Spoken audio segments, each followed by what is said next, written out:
Sir একটা কথা বলি। হ্যাঁ বলো। স্যার আমাদের ঢাকা বাস স্ট্যান্ডের সাথে যে প্রজেক্টটা চলছে, কি হ্যাঁ, এমন সুযোগ সুবিধা দিচ্ছে যে সেখানে আমাদের ক্লায়েন্টরা ফ্ল্যাট বুকিং করবে? এই প্রজেক্টের কথা বলছো নাকি? জি স্যার, এই প্রজেক্টের কথা। এটা হচ্ছে যে আমাদের বায়তুল শরীফ প্রজেক্ট। এই বায়তুল শরীফ প্রজেক্টটা ঢাকা বাস স্ট্যান্ড থেকে অনেক কাছে, দোসর মন্ডল থেকেও অনেক কাছে, সিরুয়েল স্কুল থেকেও অনেক কাছে। তো আমরা ভিতরে গিয়ে দেখবো, চলুন দেখি এই প্রজেক্টটা কেমন আছে।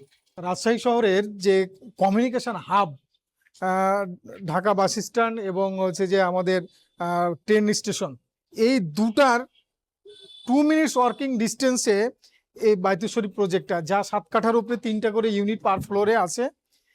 এইখানে সুযোগ সুবিধা হচ্ছে যে আমাদের 10টা কার পার্কিং এবং অ্যাভেলেবল মোটরসাইকেল পার্কিং আছে। এখন বুঝো যে এই প্রজেক্টটা শুরু হয়েছিল 3 মাস আগে। 3 মাস আগে আমাদের মাটির নিচের কাজ শুরু হয়েছে হয়তো বেশ কিছুদিন আগে, বাট 3 মাস আগেও মাটির নিচে কাজ চলছিল। এখন এই প্রজেক্টটা 3 তলার কাজ রানিং। তুমি কি আমাদের ক্লায়েন্টগুলোকে আশ্বস্ত করতে পেরেছো আমাদের কাজের কোয়ালিটি এবং কত দ্রুত কাজ হচ্ছে, যেটা আমরা বলে থাকি যে সময়ের আগে আমরা এই বিল্ডিং গুলো হ্যান্ড ওভার করে থাকি? জি জি, অবশ্যই স্যার। কারণ বিগত দেখা যাচ্ছে যারা 1 মাস থেকে 2 মাস আগে যারা ভিজিট করছিলেন, তারা দেখছিলেন যে আমাদের পাইলিং এর কাজ চলছে এবং শেষ হয়েছে। সেই ক্ষেত্রে এখন যারা ভিজিট করছেন, তারা এসে দেখতে পাচ্ছেন যে আমাদের 3 তলার স্ট্রাকচার পর্যন্ত দাঁড়িয়ে গেছে। সেই ক্ষেত্রে আমাদের ক্লায়েন্টরা এসে দেখে খুব আনন্দিত এবং আমাদের পুরো আস্থা পাচ্ছেন যে না ঠিক আছে, টাইমের মধ্যে আমাদের বিল্ডিং গুলো হয়তো হস্তান্তর করতে পারবে ইনশাল্লাহ। ইনশাল্লাহ। তো এইটা আস্থা আমাদের ওপরে রাখতেছে, মানে ত্রিকোণ প্রপার্টিজের ওপর রাখতেছে। জি এইটা একটা ভালো দিক। আর আমি চাই যে তুমি আমার ক্লায়েন্টগুলোকে আমাদের যে বেটার সুযোগ সুবিধা এবং হচ্ছে যে ইনস্টলমেন্টে একটা ফ্ল্যাট নেওয়ার যে সুযোগ সুবিধা, এবং আমাদের এই যে লোকেশনটা যে এত সুন্দর, আর এখানে বসবাস করলে যে অনেক ভালো ফিল করবে।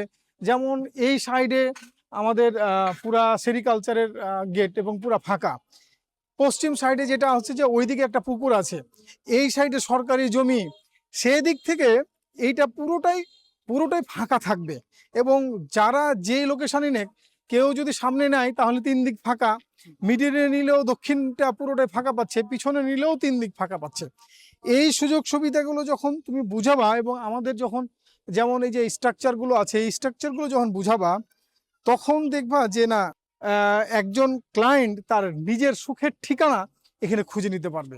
তুমি কি মনে করো? ডেফিনেটলি স্যার, যে আমাদের যখন একটা ক্লায়েন্ট ভিজিট আসছেন এখন উপরে যখন বলছো নাকি যে চতুর্দিকে ফাঁকা, কারণ রাজশাহী শহরে তো অনেক বিল্ডিং হচ্ছে, কিন্তু চতুর্দিকে দেখা যাচ্ছে ফ্রন্ট ব্যতীত চতুর্দিকে বন্ধ, আলো বাতাসের কোনো নাই, হুম। যাওয়ার কোনো অপশন নেই। সেক্ষেত্রে আমাদের এই প্রজেক্টটা ওরা আলো বাতাসের জন্য খুব বেশি চুজ করছে। Thank you. তো আমি চাইবো যারা রাজশাহী শহরের প্রাইম লোকেশনে ফ্ল্যাট খুঁজছেন, কিংবা যারা মানে কমিউনিকেশনের লোকেশনটা ভালো খুঁজছেন, যে কমিউনিকেটটা আমি সবার সাথে করতে পারবো, তাদের জন্যে, স্পেশালি তাদের জন্যে সব থেকে ডিসিশন মেকিং ফ্ল্যাট হইতে পারে কিংবা বিল্ডিং হইতে পারে এটা।